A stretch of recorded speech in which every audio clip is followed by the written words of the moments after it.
Welcome to the Excel in Retirement podcast, where we help good people make wise financial decisions so that they can excel in their retirement.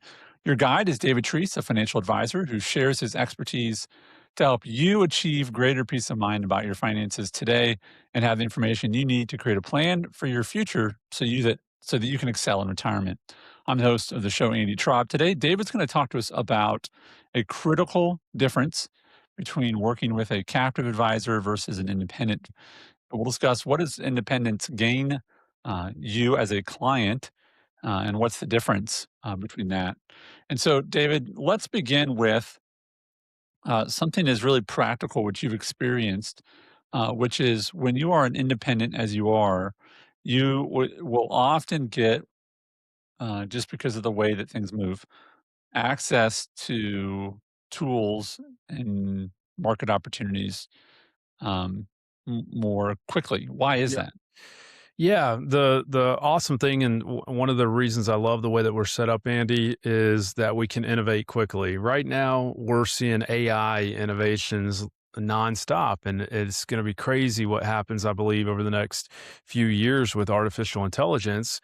But other technologies evolve too, and it can be financial tools for how we're invested. And when you're independent, we can often innovate and use that technology a lot sooner than we can when there's a big hierarchy and a big corporation that has to look at everything from the top down and spend years thinking about it and having meetings about whether this is good and so forth. We can test those things. And my process for really doing that is I normally just start experimenting with my own money. So I'll invest my own money in some of these things that we can invest in and different investments and so forth, and just see how they go before we ever talk to a client about these. And I love that capacity that we have with the way that we're set up. So help us understand if you're a person of if someone that's listening, they're a person of wealth, and they think, I don't know, um, I don't know how my person is not giving me the best opportunities because obviously they're not going to come out and say that, Right. right? So give me an example maybe of where something came out and you're like, oh, that's great, we're going to do that, or we're going to look into that, versus a larger company would take a long time. Yeah, there's different investment strategies that come out, whether they're different funds or different investments and so forth. And we don't ever want to broad brush and say one thing or talk about one thing specifically on venues like this because it might not be appropriate for everyone. But there's just different product makers and things like that are always coming out with new ETFs, mutual funds, or different types of funds, just like the iPhone that we're using. I mean, I had a guy come in the office a couple years or recently in the last month or two, and he had a button still on his iPhone. Do you remember when the iPhone had a button on it? Yeah, I was yeah, really sad to see it go away, but this guy's hung on to this iPhone with a button, yeah. and he was showing me his account on his iPhone, and I was like, "Man, this is crazy. You've still got the button." And Yeah. so the point is like, I'm sure that I would like to have a button on my iPhone right now, but if I knew if I had that button, it would be really slow and it would take a lot. It'd be like watching molasses as far Right. as how long it took to do anything on that phone. And so you don't want your money acting like molasses and being slow to respond to the market. And that's not a one for one analogy. I shouldn't make Well, I that. love that I love the idea that you want to be able to be quick because things change quickly. Yes, yes, they So do. when an opportunity comes, you wanna be able to capitalize on the opportunity, I and I yeah, I think the root of that right. is that it doesn't take as long, Right. because you don't have to get through 7 layers of approval, Yes. you know? Yes, yeah. Of course, we have very stringent compliance uh, partners that help us stay in check with things, and we would never want to do something that wasn't appropriate for a client. And so that's not what we're saying. But what we're saying is we want to have all the tools for financial planning that we can have. And when we're independent, we have greater access to having all the tools. I don't know about you, but if I were building the house that I live in, I would not want to be limited to one toolbox. I would want to be able to use whatever tool is necessary to make that house have as strong a foundation and a good roof and everything.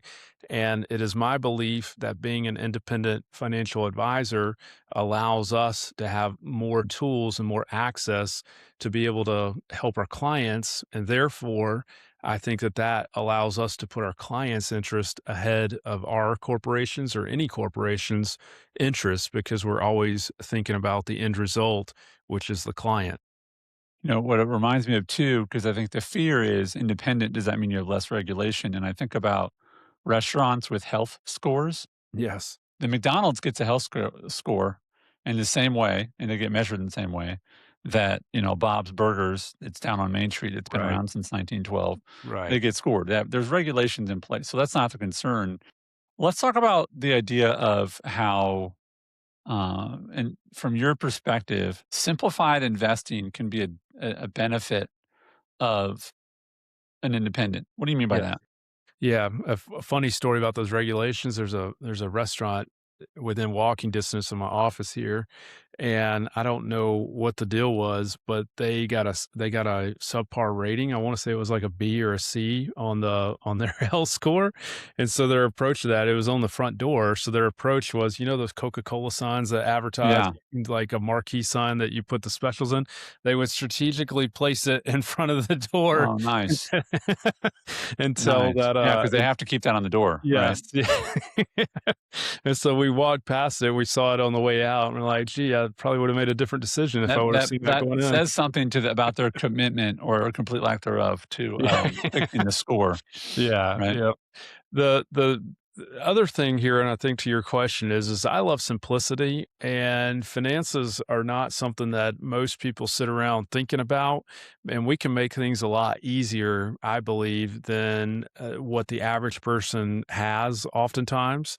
I see a lot of complexity in people's accounts from time to time where we have a gazillion different allocations to this or that, and there very well might be a good reason for that, but I think that a lot of times we can do that a lot more efficiently. And more importantly, we can do it where the client could explain that to their spouse or their kids or whoever they were talking to about their money. And when there's a 20-page account statement that they get every month, I really think that a average person would have a difficult time being able to explain that to folks.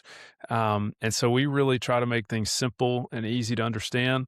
And I'm in this own category. We all do this. I think it's a human nature thing, but you can't underestimate a human's ability to overcomplicate things.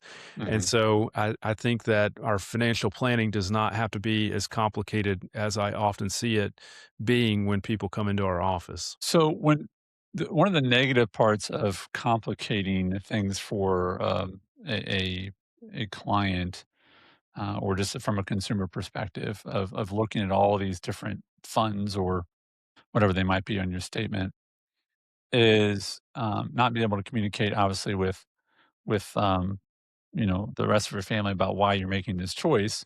Right. But I would also imagine you've got to deal with, people that just don't feel like they're really managing their money. Like that, I can't imagine dropping my kid off at a daycare and saying, like, "Do whatever you want." Right. That's my most Right. precious Right. commodity is my children. Yes. And so it's interesting that people would, if you can't understand it, that's a problem, right? Yes. Yeah, we spend a lot of time with folks helping them understand how their money is working. And we've made it very clear in my book, How to Excel in Retirement, that I wrote back in 2024, where we color code money. And so we have different colors of money. And so clients will come in talking about their green money or their blue money or their red money. And it just simplifies things. And I'm the kind of person that I want to understand things before I do it. And if you went to Google and you typed in search for trust in our country and so forth, you would see that trust is at an all-time low. Years back, we used to go into new situations with new people, giving them the benefit of the doubt. But today, if you looked on Google, you would find plenty of things about this. The average person goes into situations with a skeptical attitude. Mhm. And so, I mean, I get it. I think I tend to do that too. And so I'm not saying that's bad or good or whatever, but it's a challenge when you're trying to help people with such a sensitive topic as their money. And so the way that we try to overcome that is being as transparent and explaining everything thoroughly to people.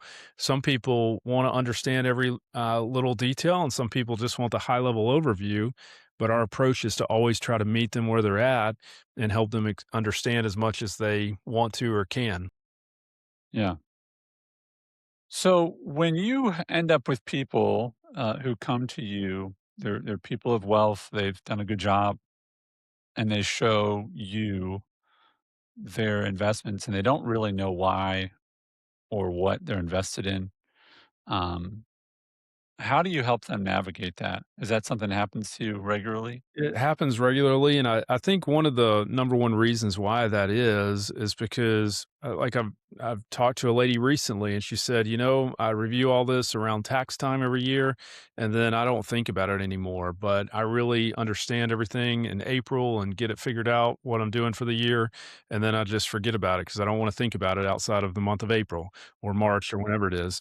And so some people just set things up and they forget about it, but it's just like a lawyer would tell you, I think, that you should review your estate planning documents every few years. And I would tell you that you need to be reviewing your account statements and your financial plan every year at minimum so that you can make sure that you're hitting the goals and objectives that you're trying to achieve. And if we let years go by, we forget why we're doing things and our allocations. Sometimes things can get um, auto rebalanced Mhm. and things like that, and then we don't necessarily know that the way that we're invested is meeting our current objectives or whatever our goals are at the given time. But I think people just get complacent with that because life's busy. I get it. We're all busy. We have a gazillion things and a ton of things to do, and there's other things that we would probably rather do than talk about our money. Right. I know I'm reminded of as I'm looking at my window on a really beautiful spring day that this winter the area that I live in had an ice storm and it generally missed us by just 4 or 5 miles. If you go up north, just that much. The temperature was different by 1 or 2 degrees, and it was just much worse there. And I think about the scramble that we had, and that so many people ended up having. Thankfully we were able to not have to use a lot of things we prepared. Yeah. But the difference between the fear and in your gut saying, "Man, I really don't know what's gonna happen because I don't think I'm prepared," Yes. versus a storm comes and you go, "Yeah, I've got what I need," you know? Right. Like, Right. I'm not excited about storm, but I know that I'm prepared to weather it. Yes. Yeah. And I think that the reality is we know that storms come and, as much as we don't control the stock market, we don't control the weather. And so the question is, are you prepared for storms? Yeah. And is the person you're working with preparing you for storms? And are they willing to talk about it? Right. Right? Right. Well, great. That sounds cool. I see your chart and it goes up and to the right, but what about when it doesn't? So Yes. as we wrap up, I wanted to ask you, what are the things that you enjoy the most about being an independent advisor? You find the most satisfaction from because of the freedom you have. There's no pressure. Like that's really the reason someone is an advisor, and I don't think most advisors would tell you this. The only pressure we have on us is the pressure that I put as the CEO of our company on our company, and so there's no pressure and there's nobody that's going to fire me. There's nobody that can fire me other than clients take their money and go somewhere else. And so what that allows me to do is I don't have any pressure on me from an employer to tell you to do something because I need to keep a paycheck. Mm. So I don't have But any. let me clarify for that real quick, and I appreciate that. But because people are not financial advisors, Yes. they're people who have done a great job accumulating wealth who are listening to this. Right. What is the kind of pressure that you would have that would perhaps negatively impact a client if you were not independent? I mean, it's like any corporation. And if you're not making money and being productive for that company, then you're probably going to be finding some other job or going somewhere else. And Right. so there's that pressure to constantly perform when you are, this is my opinion, when you're a captive advisor or you're going to be going somewhere else or things are not going to go well for you Mhm. and your family, perhaps, if you're not successful. And so I think that that would inherently put some pressure on you and the advice that you are giving clients because you have this external pressure. But there is, the thing about it is, and this is my opinion and my anecdotal experience, it takes a whole lot more faith to do what we're doing as far as getting in front of people and being an independent advisor because you don't have anybody cutting you that paycheck. And so the clients are the only ones cutting you that paycheck. So you get a really, and I say this as sincerely as possible, but you get a really vibrant prayer life when you work in that kind of environment because the people walking in your office are the ones that, um, are going to ultimately write you a paycheck or not. And I think that if I'm sitting in the client seat, that is incredibly empowering Yeah. because you're not having to talk to somebody that's got to go talk to somebody that's got to talk to somebody that when you have an issue, you're talking to the person that can help you as much as you can be helped in that scenario. And so I personally, there's of course there's good people that work in all sorts of different channels, and this is not to throw off on any of them by any means. And I think we're ultimately a product of the way that we have come up and the positioning we have. Malcolm Gladwell writes a lot about this in his work about how people get to different professions and where they're at. And I think that it's just the exposure you had coming up and whatnot. And then maybe you got to a certain point in your career and you decided to go independent or whatever the case is. It's just all a product of what we were exposed to, Mhm. just like a lot of things in life. Well, David, thank you for your guidance today. And Yes, I sir. want to encourage folks to visit David's website and reach out to him directly through the notes in the episode from today. David, as always, thanks for your time. Thanks, Andy. Investment advisory services offered through Creative One Wealth, LLC, a registered investment advisor. Clients excel in Creative One Wealth or unaffiliated entities. We are not affiliated with or endorsed by any government agency and do not provide tax or legal advice. Investing involves risk, including the loss of principal. No investment strategy can guarantee a profit or protect against loss. Licensed insurance professional. Insurance and annuity products are backed by the financial strength and claims paying ability of the issuing insurance company. Investment advisory services are provided in accordance with a fiduciary duty of care and loyalty that includes putting your interests first and disclosing conflicts. Insurance services have a best interest standard, which requires recommendations to be in your best interest. Advisors may receive commission for the sale of insurance and annuity products.